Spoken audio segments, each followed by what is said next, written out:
So I went against my better judgment multiple times yesterday. The last one cost me.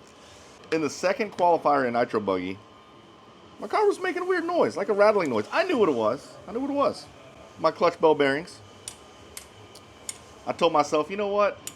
I can get one more qualifier on these clutch bell bearings. The RC gods told me, no, you cannot. And this is what you get. I literally just heard a bearing fall in my car, but look at this. That's supposed to be screwed in there. The bearing is completely exploded. I knew what I was doing was wrong, but I did it anyways.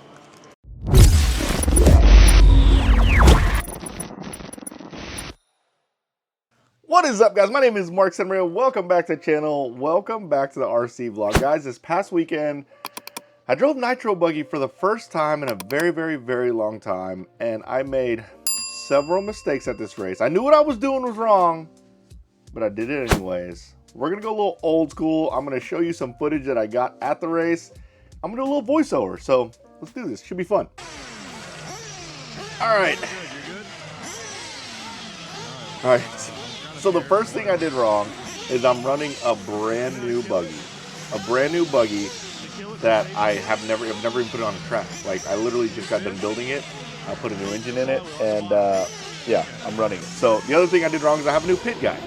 Ethan, the new pit guy. I was just showing him how to basically kill the car in case it runs away or something happens. Yeah, so that was already wrong. Now the other thing I did wrong. This first run, I'm not really worried about like going really fast. Hold on, what I want to do is I just want to make sure the car runs good. Yeah, see, so I'm telling Ethan now, like, I don't really care how I do. Tune on it. A successful. And when we tune on it, go ahead and fuel it up so you can get it used to like fueling it up.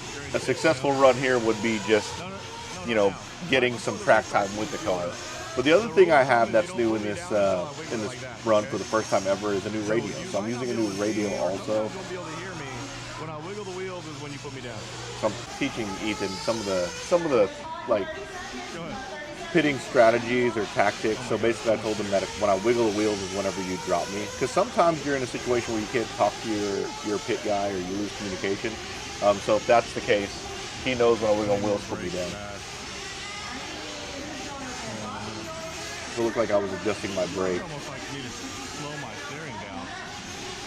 Apparently my steering, yeah. I remember the steering was, the car was extremely twitchy. Like, I felt like I was really hanging onto the car. It was reacting really, really quick.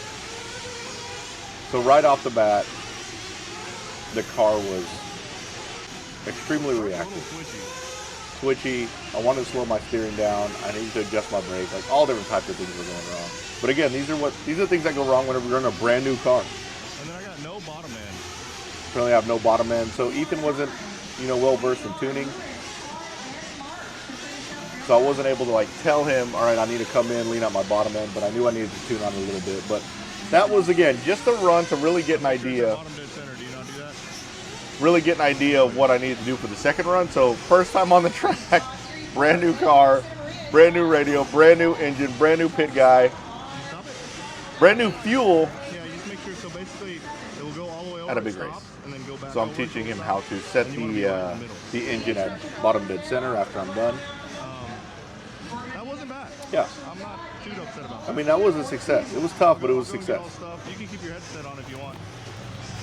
Basically, on that run, I'm gathering information. I'm trying to figure out what I need to do on the next run. So this is my next run. So here, you can stand in the shade. That way you're not like burning out. So basically, what I did here is I calmed my steering down. I adjusted my steering curve, my radio. That way, it wasn't so aggressive whenever I first started steering, because it felt really twitchy. That's a quick way to fix the twitchiness. The proper way is probably take some toe out of the front. It was probably towed out a little bit, so maybe line it up a little bit more in the front. Maybe do something with kick up, but I did it the quick way through the remote. So I did that, and I also, because it was so twitchy, I felt like my shock package. Like, is it noticeable now? All right, so Ethan had just reported to me, because I got a headset on. If you could see what I look like when I'm out there, it's crazy, because I got a headset on and a camera. But Ethan was telling me he was hearing something weird. Good. And I told him, I said, are you hearing it now? Or, you know, I was like basically revving, trying to figure out what that noise was. I know what that noise was, by the way. And I didn't fix it. What? That noise was my clutch bell. Yeah, I'll come in. Those clutch bell bearings need to be changed. They have a lot of life. That's actually the old clutch. That isn't the new clutch. And I made a mistake, and I didn't change it for a third qualifier, and they did explode in the third qualifier. Still shady. So as you can see, the back end of my car is sliding around a little bit. That's usually on power whenever that's happening, so I wanted to add any squat.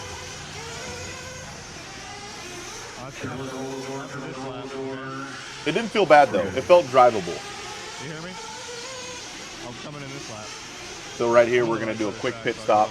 Typically on qualifiers, especially 5-minute qualifiers, I don't need to fuel up before my run starts, but I wanted to do a quick pit. You ready for me? Are you right under me? That way Ethan could get basically a practice run on pitting whenever we pit for the main, because this is just prepping for the main.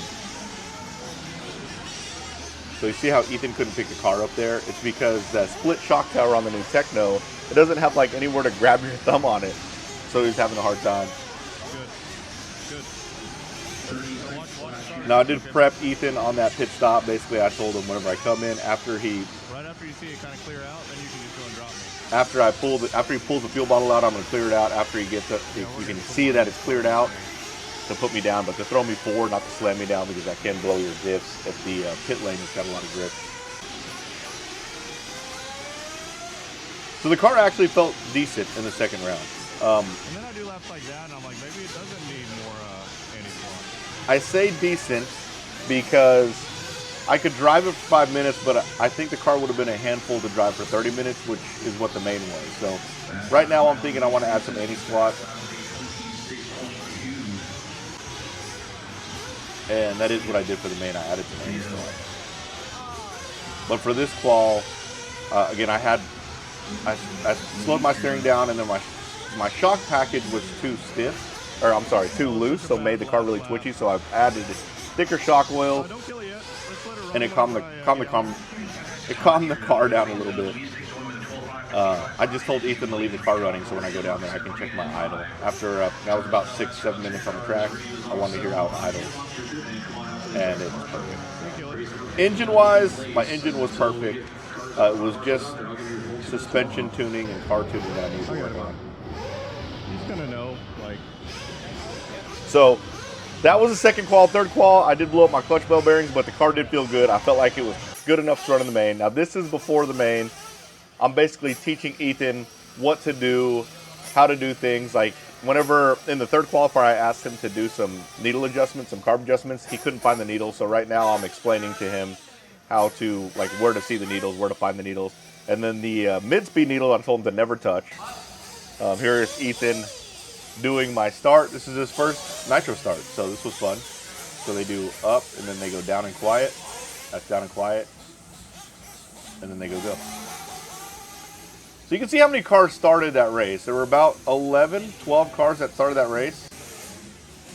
Not very many finished. So this is where I was, here's Ethan's first pit. This is my fault. I actually pulled too far away from Ethan. I really should have probably pulled closer to him. But this is when everything kind of changed up, right? So I'm running good laps. And every time you guys ask me what kind of car you should go to, I always say, go with the car that most of the guys in your area run, and you're about to see why. This is what made the weekend. This situation right here, basically running laps great, and my shock standoff ends up popping off. And what you're about to see is what happens when after my shock standoff pops off. Basically what I did is, I think it's right now. I'm running great laps. I'm on pace. It feels good. And then catastrophe happens. I don't want to say an issue arises. Car feels great, by the way. I can tune on it a little bit more, but it felt good for the most part. I need a couple of track days with it. Oh yeah, that was a good lap. All right, so look. See how many guys are working on my car? So basically when my shock standoff came off, I said, okay, Ethan, instead of me pulling in and letting all you guys try to figure out how to fix it, I'm gonna pull in, you guys look at it, and then throw me back out, because I can do a lap with one shock. You guys throw me back out and let the other guys that are helping me go figure out what I need, go grab it, and then I'll come back into the pits, and then y'all put it all on. So this is after I did the flyby. They'd already know what they did. They fixed my shock standoff that quick. I was back out there. It did cost me some positions, obviously, but I ended up finishing 6th overall, which I'm completely happy with, especially since I started 9th. But that camaraderie right there is the reason why I'm in love with racing. I mean, those guys, everyone came together. I had an issue. Ethan literally walked out to the pits and said, guys, my dad needs some help. Brandon and Jared, they ran out. They looked at what I needed on my car. I went back out, did a lap. They ran back inside, grabbed what they needed, fixed it. I was back out. I finished the race. No engine problems, no other problems after that. And Ethan got some good pitting experience, and the car got some good race experience. So, man, guys, that was a blast. Now I remember why I loved Nitro so much. I mean, there's nothing better than those long mains. That was a 25-minute main. It was just so much fun. Next time I go out there, I'll be 40, so I'll be able to run my Nitro buggy and regular open buggy and over 40. That's going to be a lot of fun. I'll maintain one Nitro buggy, run 2 classes. It's exactly what I want to do. I'm super stoked. But the first run with Tekno, mega success. It's a great car out of the box. I literally ran that race with no track time at all. No track time with the car. That was a big no-no. Don't do that. I did it because I didn't care about how my first qualifiers went. I knew I was going to throw qualifying out. That was the only reason why I did it. So I highly recommend against that, but it was fun. And I hope you guys at least got to see and enjoyed my experience. So, well, I hope you liked this video, guys. If you did, smash the like button, subscribe to my channel, turn on the notification bell, and you guys will see me next time. Later, guys.